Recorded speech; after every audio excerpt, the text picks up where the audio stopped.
எல்லாருக்கும் வணக்கம். இன்றைக்கி பார்த்தீங்கன்னா, ஆட்டுக்கல்ல அரைச்சு சுண்டக்காய் குழம்பு எப்படி வைக்கலான்னு பார்க்க போகிறோம். அதுக்கு தேவையான அளவுக்கு சுண்டக்காய் எடுத்துக்கலாம். நான் ஒரு 1/4 கிலோவுக்கு கொஞ்சம் அதிகமாக எடுத்துருக்கிறேன். நம்ம செடியில் பறித்த சுண்டக்காய் தான் இது. இந்த சுண்டக்காயை நல்லா கழுவி எடுத்துட்டு, நான் பருப்பு மத்தில் ஒன்று ஒன்றா இப்படி தட்டி எடுத்துக்க போகிறேன். சுண்டக்காயை தட்டியும் எடுத்துக்கலாம். இது கத்தியாலேயோ இல்லை அருகாமனையாலேயோ கீரியும் எடுத்துக்கலாம். இந்த சுண்டக்காயை கழுவுனதுக்கப்புறம் தான் தட்டி எடுக்கணும். தட்டி எடுத்துட்டு அதுக்கப்புறம் கழுவக்கூடாது. அப்படி செஞ்சோம்னா அதில் இருக்கிற விதை பூரா போயிரும். இந்த விதையில தான் பார்த்தீங்கன்னா சத்துக்கள் நிறைஞ்சிருக்குது. அதனால் விதையோடவே இது குழம்பு வச்சுக்கலாம். சுண்டைக்காயில பார்த்தீங்கன்னா அதிக அளவில் சத்துக்கள் நிறைஞ்சிருக்குது. அதனால் இதை வாரத்துக்கு 2 முறை சமைச்சு சாப்பிட்டு வந்தால் உடம்புக்கு ரொம்ப நல்லது. நம்ம சேனலில் பார்த்தீங்கன்னா இந்த சுண்டைக்காயிலேயே தொக்கு எப்படி செய்யலாம் எளிமையான முறையில் அப்படின்னு சொல்லி வீடியோ போட்டிருக்கோம். பார்க்காதவங்க போய் பார்த்துக்கலாம்.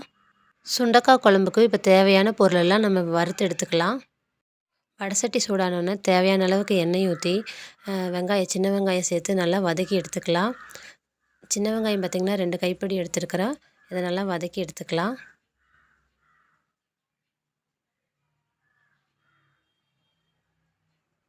வெங்காயம் நல்லா வதங்கினதுக்கப்புறம் அதே வடசட்டியில் 2 ஸ்பூன் மல்லியும் அப்புறம் 1 ஸ்பூன் சீரகமும் போட்டு வறுத்து எடுத்துக்கலாம்.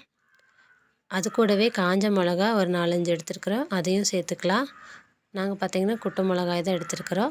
உங்களுக்கு இந்த நீட்ட மிளகாய் இருந்தாலும் எடுத்துக்கலாம். எல்லாம் நல்லா பொன்னிறமாக மணம் வர்ற மாதிரி வறுத்து எடுத்துக்கலாம். நான் நாட்டு மல்லி தான் சேர்த்துருக்குறேன். அதனால் கல்லில் அரைக்கும்போது சீக்கிரம் அரைப்பட்டுரும். இது கூடவே தேங்காய் 1 கப் அளவுக்கு எடுத்துருக்குறோம். எல்லாத்தையும் சேர்த்து நல்லா ஆட்டுக்கல்ல கழுவி எடுத்துட்டு நல்லா அரைச்சிக்கலாம்.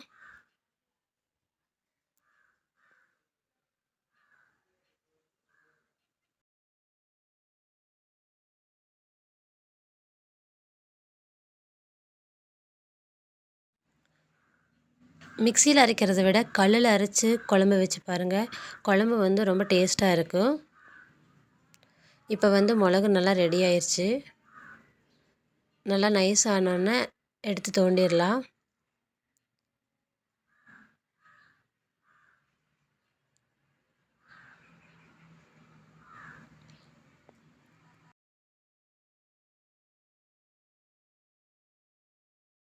மிளகெல்லாம் தோண்டி எடுத்துட்டு தண்ணி ஊற்றி நல்லா கல்லை கழுவிட்டு அந்த தண்ணியவே எடுத்துக்கலாம்.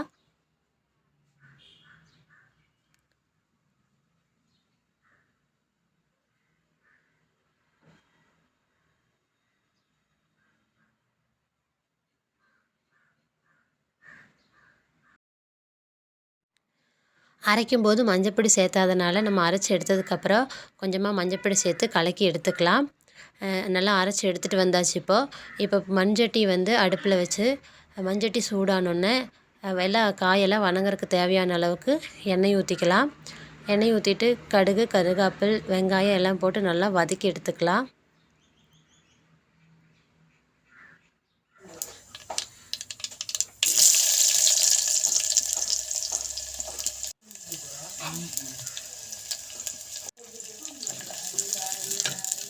வெங்காயமெல்லாம் நல்லா வதங்கினதுக்கப்புறம் நம்ம தட்டி வச்சுக்கிற சுண்டைக்காய் எல்லாமே இது கூடவே சேர்த்து நல்லா வதக்கி எடுத்துக்கலாம்.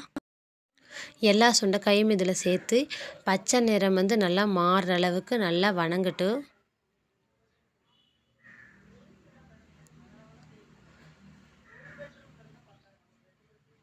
எல்லாத்தையும் நல்லா சேர்த்து கலக்கி விட்டுடலாம். இந்த சுண்டைக்காயை பார்த்தீங்கன்னா வத்தலாக எடுத்துக்கிறத விட பச்சையாக எடுத்து குழம்பாவோ இல்லை தொக்காவோ இந்த மாதிரியெல்லாம் சமைச்சு சாப்பிடும் பொழுது அதோடய சத்துக்கள் முழுமையாக கிடைக்கும். வத்தலாக சாப்பிட்டோம்னா அதோடய சத்துக்கள் பாதியாக தான் கிடைக்கும். இப்போ பார்த்தீங்கன்னா சுண்டைக்காய் நல்லா வதங்கியாச்சு. இந்த மாதிரி நல்லா பச்சை நிறம் மாறுற அளவுக்கு வதங்கிட்டால் பச்சை வாசம் அடிக்காது. இது வதங்கினோன்னே அரைச்சி வச்சுருக்கிற விழுதெல்லாம் இதில் சேர்த்துக்கலாம். இதில் சேர்த்து நல்லா கிளறி விட்டுக்கலாம்.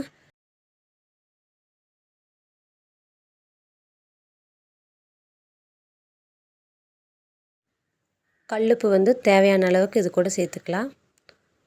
அதையும் சேர்த்து நல்லா கிளறி விட்டுக்கலாம். லெமன் சைஸுக்கு புளி எடுத்து நல்லா திக்காக கரைச்சி வச்சுருக்குது. அந்த புளி தண்ணியுமே இது கூடவே சேர்த்துக்கலாம். சுண்டக்காய் குழம்பு பார்த்திங்கன்னா கிரேவி பதத்துக்கு வேணும்னா இதுவே போதும், வேறு எதுவும் சேர்த்துக்க வேண்டாம், அப்படியே விட்டுடலாம். இல்லை கொஞ்சம் தண்ணியாட்டம் வேணும்னா இன்னும் கொஞ்சம் தண்ணி சேர்த்துக்கலாம். நான் வந்து இன்னும் கொஞ்சம் தண்ணி சேர்த்து நல்லா கொதிக்க விட போகிறேன். இன்னும் கொஞ்சம் தண்ணி சேர்த்துக்கலாம்.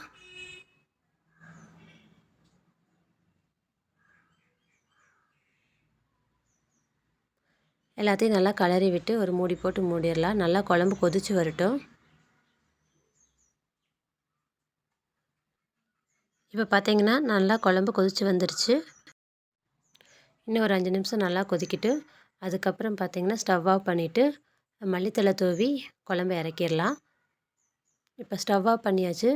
மண் சட்டிங்கிறனால ஸ்டவ் ஆஃப் பண்ணதுக்கப்புறம் பார்த்தீங்கன்னா நல்லா குழம்பு கொதிச்சுக்கிட்டே இருக்குது. அவ்வளோதாங்க, சுண்டக்காய் குழம்பு ரெடி ஆயிடுச்சு. இது போல் நீங்களும் செஞ்சு பார்த்து எப்படி இருக்குன்னு கமெண்ட் பண்ணுங்கள். இந்த வீடியோ பிடிச்சிருந்தா லைக் பண்ணுங்கள், ஷேர் பண்ணுங்கள்.